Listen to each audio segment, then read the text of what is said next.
Eu quero ver a luta se fortalecer. Eu quero ver A mudança acontecer. Eu quero ver Como será afinal quando o povo descer o morro e não for carnaval?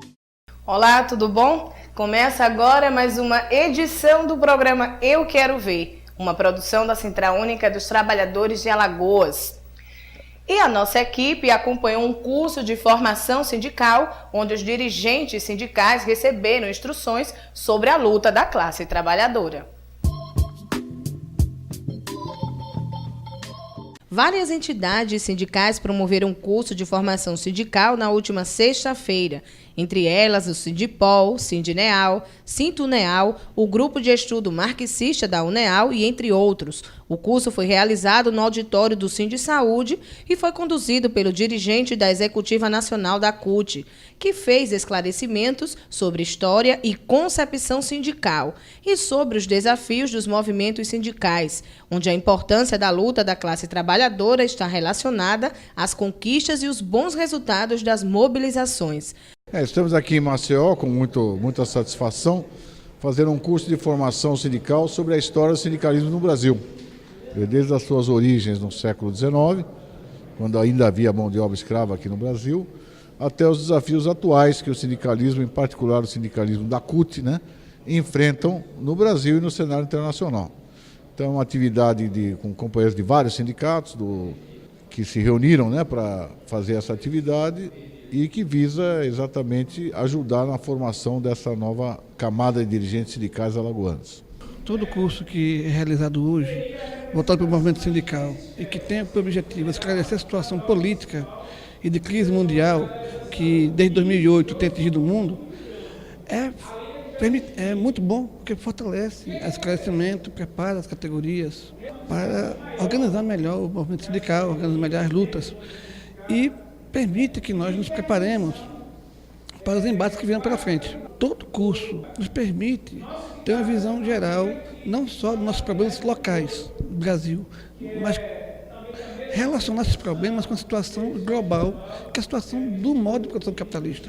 Como é um panorama geral sobre a história do sindicalismo no Brasil, a gente acaba chegando aos temas de atualidade também, como os problemas relacionados à defesa dos serviços públicos, o problema da flexibilização de direitos trabalhistas, mas o objetivo geral é de dar uma formação para os nossos dirigentes sindicais aqui da CUT de Alagoas. Vou fazer o mesmo curso amanhã no Recife também, com vários sindicatos que vão se reunir fizeram inscrições, E já fiz a mesma atividade em Santa Catarina e em outras regiões do Belo Horizonte também, E sempre no esforço de elevar, a consciência de que terreno nós sindicalistas estamos pisando, Que foi um terreno forjado ao longo de décadas e décadas de luta da classe trabalhadora brasileira. E a nossa equipe acompanhou também a cerimônia de posse dos sindicatos dos agentes comunitários, que foi aqui no auditório da CUT. A posse foi realizada no dia 16 de novembro, onde o auditório da CUT recebeu lideranças sindicais. Também estiveram presentes a presidenta da CUT Alagoas e que também fez parte da comissão eleitoral, Amélia Fernandes. O presidente eleito dos agentes comunitários, Edson Rodrigues, agradeceu a todos que o apoiaram e toda a confiança que nele foi depositada.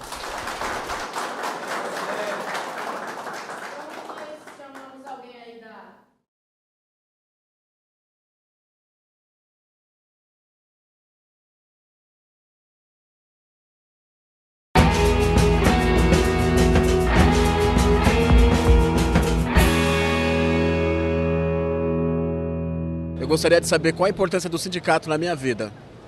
Bom, a importância do sindicato na vida dos jovens é uma importância muito grande, porque assim, as entidades sindicais é que fazem a luta do conjunto da classe trabalhadora. Então, os interesses da classe trabalhadora são organizados e são diariamente, cotidianamente, defendidos pelas entidades sindicais.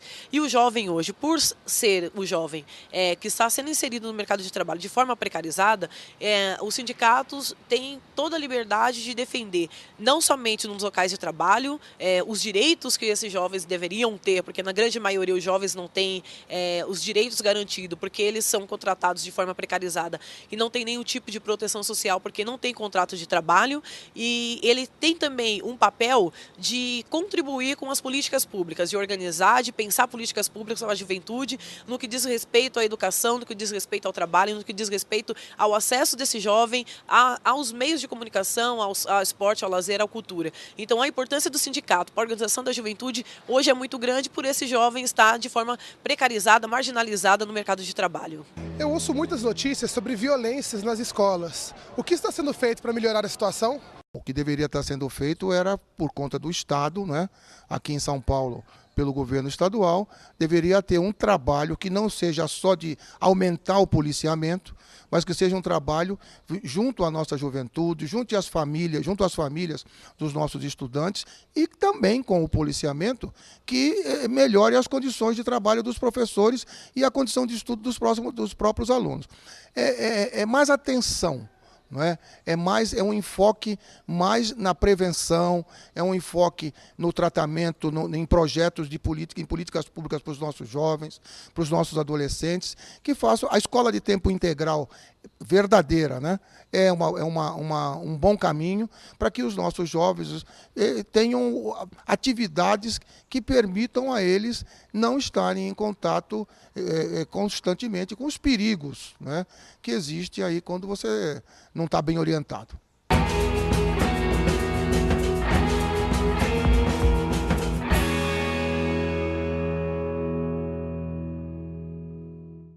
E você fica agora com as notícias sindicais que acontecem em todo o Brasil com o Jornal da CUT Nacional. O aumento da demanda por automóveis novos e o fim da isenção do IPI para veículos em dezembro adiaram as tradicionais férias coletivas de fim de ano nas montadoras do ABC. O Jornal da CUT conversou com Paulo Caires, presidente da CNM CUT, sobre o que isso representa para os trabalhadores e para a sociedade. Bom, a informação que eu tenho é que realmente a Volks, a Ford não tem férias coletivas anunciadas e se eles pararem vai ser apenas 10 dias por conta da emenda daquele feriado, da semana do Natal e Ano Novo, que todo mundo, claro, quer estar na família. Mas não tem previsão de férias, só a Mercedes que ainda está indefinido aqui na região do ABC. No resto do país as montadoras estão bombando, estão produzindo. Então a expectativa que eu tenho dessa notícia, ela é uma notícia excelente. Porque tudo que o trabalhador quer é trabalhar. É claro que ele vai ter aquela semana de descanso, mas ele fica muito assustado quando você tem longos períodos de férias coletivas. 30 dias, aumenta os dias, começa a dar licença remunerada. O trabalhador não quer isso. O trabalhador quer estar trabalhando e quer, é claro, ter o seu devido descanso merecido no final do ano. Mas dialogando dessa forma, inclusive ele pode administrar as férias dele e não a empresa de administrar coletivamente. Depois, individualmente, é um direito. Ele vai ter essas férias futuramente. Então, nesse momento, é positivo, sim, não termos essas férias coletivas. O Brasil é um dos maiores produtores da fibra mineral amianto, um material cancerígeno. A CUT defende o banimento do amianto em todo o território nacional. São Paulo e Rio Grande do Sul já baniram o amianto. Porém, foi apresentada uma ação direta de inconstitucionalidade para que a lei seja revogada nesses estados. A discussão está no Supremo Tribunal Federal. O placar da votação até agora está empatado. O Jornal da CUT conversou com Junéia Martins, secretária nacional da Saúde do Trabalhador da CUT, sobre os próximos passos dessa luta. Nós temos uma ação penal, que é a 4066, que pede o banimento do amianto em todo o território nacional. O que tem hoje de concreto? Tem dois estados brasileiros, que é o estado de São Paulo e o estado do Rio Grande do Sul, que já baniram o amianto. Então nós temos uma ação penal, pedida, pelo lado dos trabalhadores, pelas vítimas dos expostos pelo amianto, pedindo o banimento em todo o Brasil. E temos 2 estados que já baniram. E o que tem contra esses 2 estados que já baniram? Tem 2 ações na justiça, 2 ações diretas de inconstitucionalidade, pedindo a revogação e dizendo que essas leis não são procedentes, que elas ferem a Constituição Federal. Nós ainda temos esperança de que o Judiciário brasileiro, que o STF brasileiro, tem entendido as argumentações, as sustentações feitas pelas vítimas do amianto, pelas pessoas que trabalham pelo banimento do amianto do Brasil, pela repercussão que o amianto tem em todo o mundo, nos vários países onde o amianto já foi banido. Na nossa opinião, a gente acha que o que vai acontecer daqui para frente é de que o STF realmente se sensibilize e que realmente cumpra o que fez São Paulo e o que fez Rio Grande do Sul. Que aí coloque a 4066, que é a ação que nós estamos defendendo, que julgue essa ação procedente e que o amianto seja banido de todo o território brasileiro e assim a gente consiga evitar, né? Por ano são 107 mil mortes em decorrência do amianto e no Brasil está previsto daqui 20 anos, lá mais ou menos para o ano 2020, 2022, um boom muito grande de mortes pela exposição ao amianto, que são as vítimas, pessoas que começaram a trabalhar lá na década de 80, que vão se aposentar daqui 5, 10 anos, se chegarem a aposentar, e que vai começar, muitas já estão aparecendo câncer, mas assim, o que vai ter mesmo são populações inteiras de pessoas, desde a família até o trabalhador que trabalhava naquela mina. Então, amianto, mais cedo ou mais tarde, mata, não importa quando vai ser. Quem foi exposto, quem trabalhou na cadeia da extração, a comercialização e o consumo, né, quem esteve nessas três, com certeza vai morrer disso. Então, realmente, a gente espera que a CUT tem resoluções congressuais desde muitos anos pelo banimento total no Brasil. Inclusive a gente defendeu e fez um documento esse ano, que é um banimento no Brasil e fazer uma campanha mundial para banir em todo mundo essa fibra, já que tem outras que já podem fazer e não matam. A partir da pesquisa de emprego e desemprego, o DIEESE desenvolveu um estudo sobre a construção civil para traçar um panorama sobre a realidade do setor. A abordagem se deu sobre a absorção de mão de obra pela construção civil, ou seja, a migração de trabalhadores para o ramo. A pesquisa indicou que a construção civil representa, em média, 7,5% dos trabalhadores em serviços. Outro dado importante levantado pelo estudo é que a construção é a alternativa mais comum para homens, negros, chefes de família com idade avançada e menor escolaridade. O Sudeste, por exemplo, São Paulo, Rio de Janeiro, Brasília, foi construída, essas grandes capitais foram construídas com esses trabalhadores que você acaba de falar, com trabalhadores negros, pobres e, na sua grande maioria, de origem nordestinas, sem escolaridade. Primeiro, essa questão, não é?